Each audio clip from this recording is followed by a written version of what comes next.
Selamat datang di Nalar Diri. Di sini kita akan membahas pentingnya menjaga batasan pribadi. Kita semua pernah merasa terjebak antara keinginan untuk menolong dan kebutuhan untuk menjaga diri sendiri. Saat menghadapi permintaan yang mengganggu, ingatlah bahwa menolak bukanlah tanda ketidakpedulian. Dengan menolak permintaan orang lain, kita sebenarnya sedang menghargai waktu dan energi kita sendiri. Mempelajari cara menolak dengan bijak adalah keterampilan yang dapat membebaskan kita dari stres berlebihan. Menolak permintaan bukan berarti kita tidak peduli, tetapi menunjukkan bahwa kita menghargai diri kita. Berlatihlah untuk mengatakan tidak dengan percaya diri, dan tanpa rasa bersalah. Ingat, menolak tidak harus terdengar kasar, bisa disampaikan dengan lembut dan hormat. Mengatur batasan adalah cara untuk menciptakan hubungan yang lebih sehat dan seimbang. Berfokuslah pada apa yang benar-benar penting bagi kita, dan lepaskan komitmen yang tidak perlu. Saat kita memberitahu orang lain, tidak. Kita memberi ruang untuk hal-hal yang lebih berarti dalam hidup kita. Mulailah dengan langkah kecil, seperti menolak permintaan yang tidak terlalu penting terlebih dahulu. Selalu ingat bahwa kesehatan mental kita adalah prioritas utama. 1. Gunakan tidak yang tegas dan jelas. Mengatakan tidak secara langsung dan tanpa keraguan adalah salah satu cara paling efektif untuk menolak permintaan. Penting untuk menghindari penggunaan frasa yang ambigu atau memberikan harapan palsu, seperti mungkin lain kali, atau saya akan memikirkannya, jika Anda sebenarnya tidak berniat menerima permintaan tersebut. Ketidakjelasan hanya akan menciptakan kebingungan dan berpotensi memperpanjang proses penolakan, yang pada akhirnya bisa lebih menyakitkan bagi kedua belah pihak. Dengan memberikan jawaban yang lugas dan tegas sejak awal, Anda menunjukkan rasa hormat terhadap waktu dan harapan orang lain, sekaligus menegaskan batasan pribadi Anda dengan jelas. Ini bukan tentang bersikap kasar atau tidak peduli, melainkan tentang komunikasi yang jujur dan efisien. Ingatlah bahwa kejujuran adalah dasar dari setiap hubungan yang sehat, dan dengan bersikap terus terang, Anda membangun kepercayaan dan menghindari kesalahpahaman di masa depan. Ketegasan dalam penolakan juga mengirimkan pesan bahwa Anda menghargai waktu Anda dan tidak mudah goyah, yang dapat meningkatkan bagaimana orang lain memandang integritas dan kepercayaan diri Anda.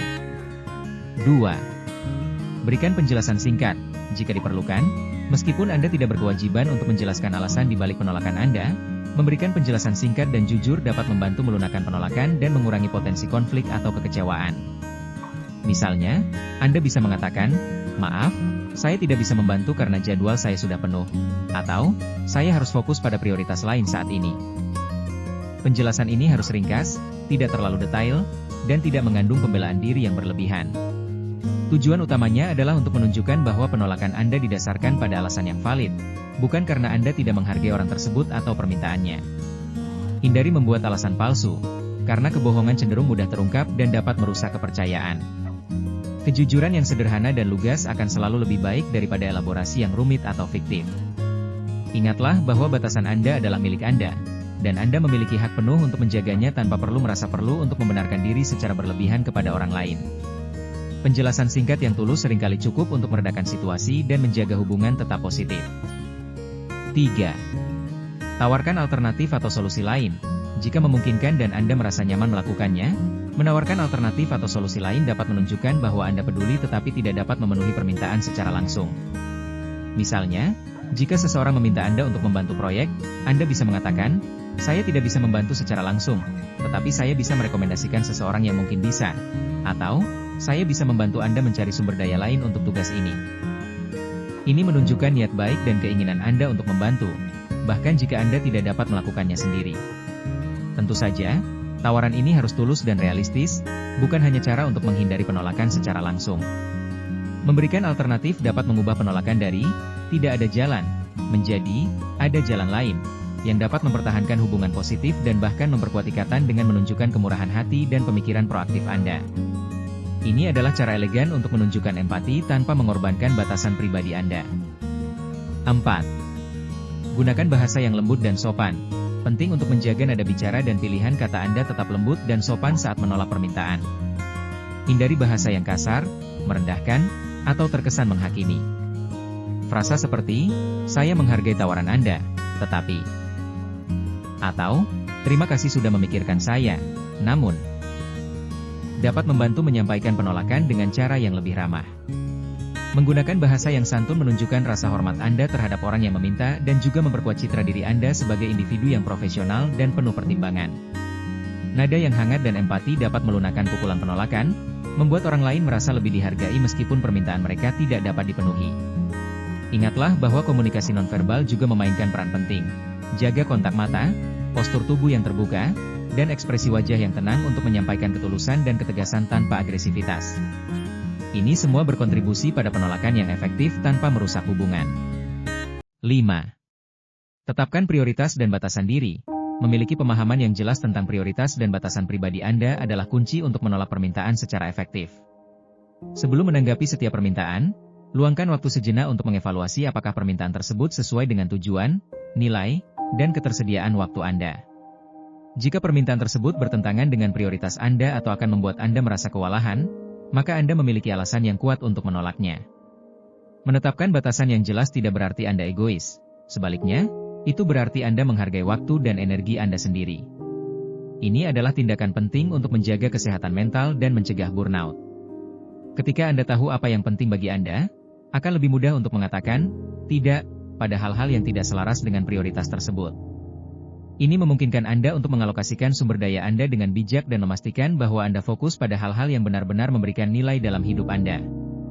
Batasan adalah fondasi untuk kehidupan yang seimbang dan produktif. 6.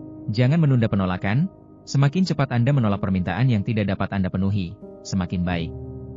Menunda penolakan hanya akan menciptakan ketidakpastian dan potensi kekecewaan yang lebih besar bagi orang yang meminta.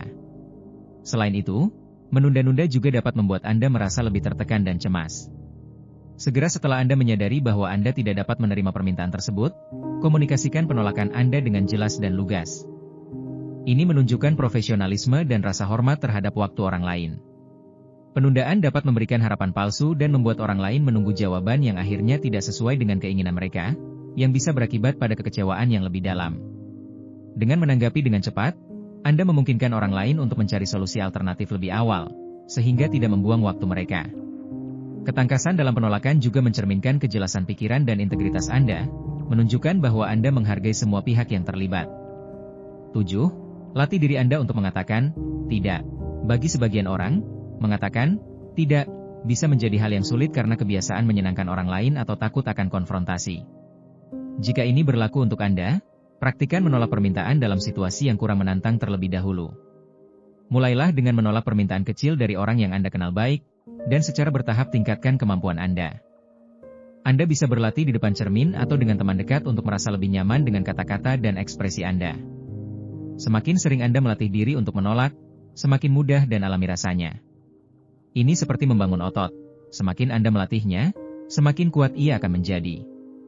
Latihan juga membantu Anda menemukan bahasa dan gaya penolakan yang paling sesuai dengan kepribadian Anda, sehingga penolakan terasa otentik dan tidak canggung. Ingat, keterampilan ini membutuhkan waktu untuk dikembangkan. Jadi bersabarlah dengan diri sendiri dan rayakan setiap kemajuan kecil yang Anda buat. 8. Jangan merasa bersalah. Rasa bersalah adalah emosi umum yang sering menyertai tindakan menolak permintaan. Namun, penting untuk diingat bahwa Anda memiliki hak penuh untuk menetapkan batasan pribadi Anda dan mengatakan tidak, jika suatu permintaan tidak sesuai dengan kemampuan, waktu, atau prioritas Anda. Menjaga kesejahteraan diri sendiri bukanlah tindakan egois. Itu adalah tindakan yang diperlukan untuk kesehatan mental dan emosional jangka panjang. Jangan biarkan rasa bersalah mengendalikan keputusan Anda. Alih-alih, fokuslah pada fakta bahwa dengan menolak, Anda menghormati diri sendiri dan menjaga integritas Anda. Jika Anda terus-menerus mengatakan ya untuk menyenangkan orang lain, Anda berisiko merasa kewalahan, burnout, dan kehilangan identitas diri. Ingatlah bahwa Anda tidak bertanggung jawab atas perasaan orang lain setelah penolakan Anda, selama Anda telah menyampaikannya dengan hormat dan jelas. Melepaskan rasa bersalah adalah langkah krusial menuju penolakan yang lebih efektif dan kehidupan yang lebih seimbang. 9. Fokus pada diri sendiri, bukan orang lain. Ketika menolak permintaan, fokuskan alasan Anda pada diri sendiri dan situasi Anda, bukan pada kesalahan atau kekurangan orang lain. Daripada mengatakan, permintaan Anda terlalu banyak, katakan, saya tidak memiliki kapasitas untuk mengambil pekerjaan tambahan saat ini. Dengan menggeser fokus ke diri Anda menghindari nada menyalahkan yang bisa membuat orang lain merasa tersinggung atau defensif.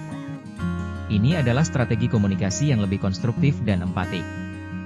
Menjaga fokus pada batasan dan kapasitas pribadi Anda juga membantu memperkuat rasa kepemilikan atas keputusan Anda.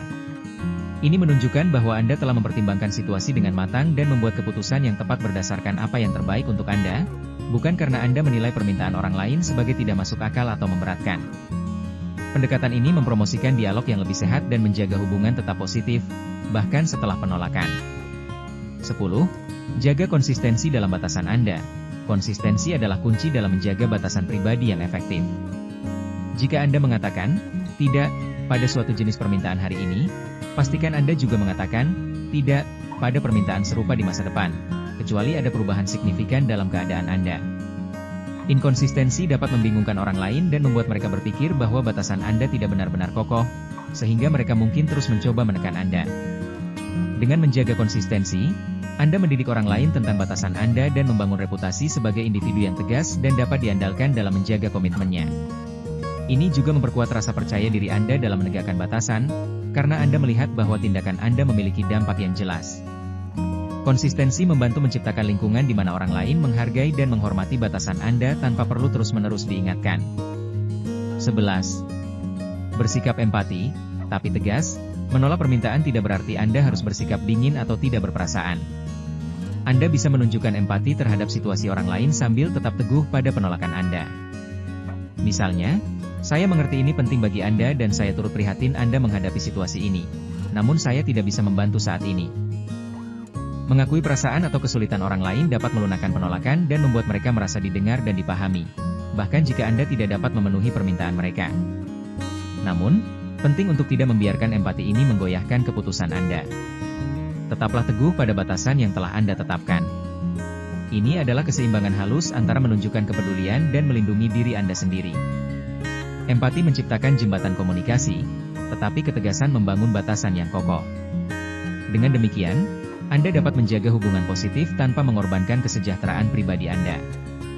Itu dia 11 cara elegan untuk menolak permintaan orang lain tanpa merasa bersalah. Menguasai seni penolakan adalah keterampilan hidup yang sangat berharga, memungkinkan kita untuk menjaga keseimbangan, memprioritaskan diri sendiri, dan membangun hubungan yang lebih jujur dan sehat. Ingatlah, mengatakan tidak pada sesuatu yang tidak sejalan dengan diri Anda adalah mengatakan ya pada diri Anda sendiri. Ini adalah fondasi kuat untuk kehidupan yang penuh kebahagiaan dan produktivitas yang seimbang, di mana batasan pribadi adalah pilar utama. Kami sangat ingin mendengar pandangan Anda. Menurut Anda, apa hal terpenting dari apa yang kita bahas hari ini? Tuliskan di kolom komentar ya. Serta, pastikan untuk subscribe channel ini dan nyalakan lonceng notifikasi agar Anda selalu terhubung dengan setiap pemahaman baru yang akan membimbing perjalanan hidup Anda. Bersama, kita terus tumbuh.